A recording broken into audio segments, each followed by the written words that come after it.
Jesus told him. He said, you may want to get involved in your salvation. You may want to listen. You may want to do what Jesus did. Search the scriptures for yourself.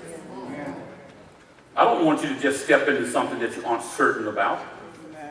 Search the scriptures. See if what we preach is not true. And if you come to conclude that it's not true, then you are no worse off than what you will be anyhow. But God forbid you find out that it's true and you reject it. Because the Bible teaches there's no other salvation than that which comes through Jesus Christ. And God wanted us to know that this redemption that we read in Colossians 1 that I offer to you, this salvation that the Emmanuel would come to bring to you, I didn't announce it through people who have much, people who have a lot. I used the shepherd. I talked about that last week. They represent a type of people. They represent the outcast. You and I are the outcast of God. We were created by God, but our sin separated us from God. So we became the outcast. But God said, I'm going to save the outcast by using the outcast. And Jesus Christ came to this world as an outcast. He deserved to have been in Trump Tower with his birth.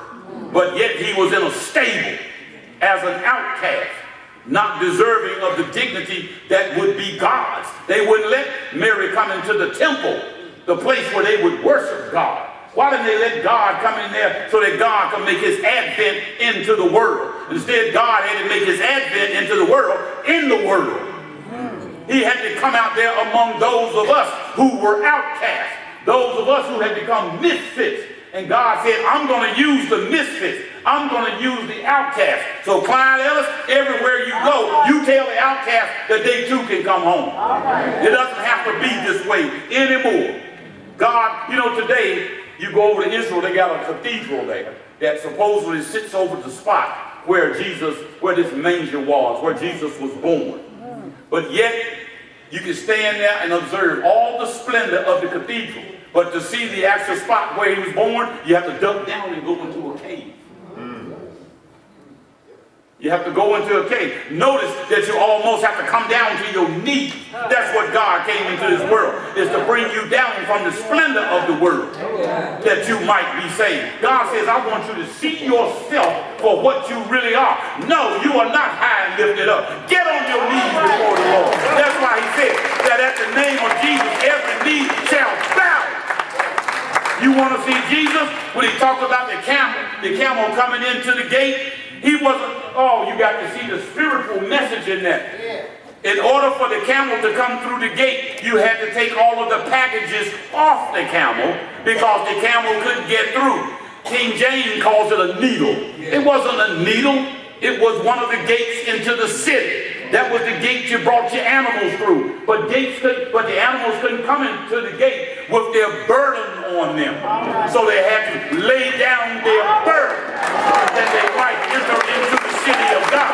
So if you want to enter into the presence of the Emmanuel, you got to lay down everything that's laid that so easily besets you. Lay down your worries, your fears, your doubt, your frustration, your ups, your downs. Lay it down. Come unto me, all ye that labor and are heavy burdened.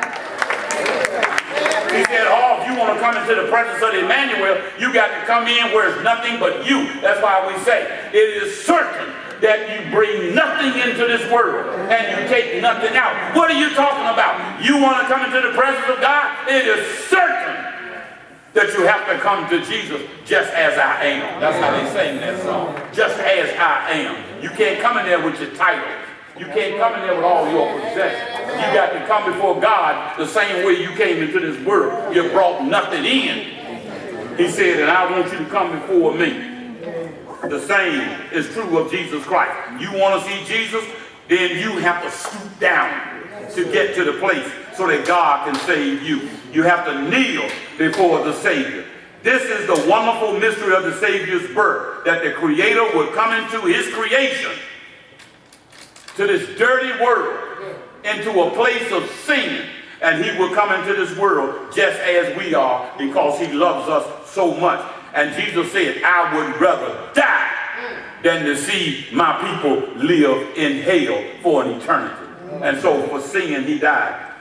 1 John in chapter 4, it tells us that that God showed his love among us in that he sent his only begotten Son into the world, that all of us might live through him. This is love, he said.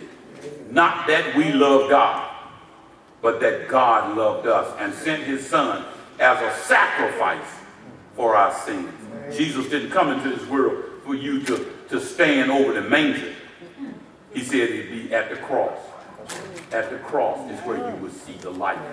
Because when you look at the cross, you see yourself. You see yourself. I was at the wedding last night. After the wedding was over, and I was sitting at the table there with a young lady who was a friend of the family of the groom. And we were just sharing about some of our experiences that we had grown up with.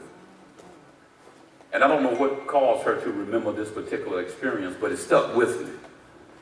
She was a child, she said. She was about maybe 9, 10, 11 years old, and had gone over to the funeral home there to assist her dad with something. And unbeknownst to others that a child was present, they sent her to go to this room and get these items. So she went. And when she opened the door, she saw a body being embalmed. And it horrified her. She's never forgotten it. That's the cross. That's the horror of the cross. That the child who was born in a manger would hang on a cross. But God says, you don't see Jesus on the cross. You see yourself hanging on the cross. And as many as would receive him, that would not become your future. But Jesus said, I've gone to prepare a place for you, that where you are, that where he is, there you will be also. The Emmanuel. He came into the world for one reason and one reason only, and that is to die for our sins. But in order to get to the cross, he had to live our life, a lifetime of pain, of misery, and even at the end, he would be rejected. That's the story of the manger. It wasn't a story of a cute little baby. It wasn't Mary's boy. He was Emmanuel, who now understands us. Jesus has been where we have to go. And I thank God that I'm never alone.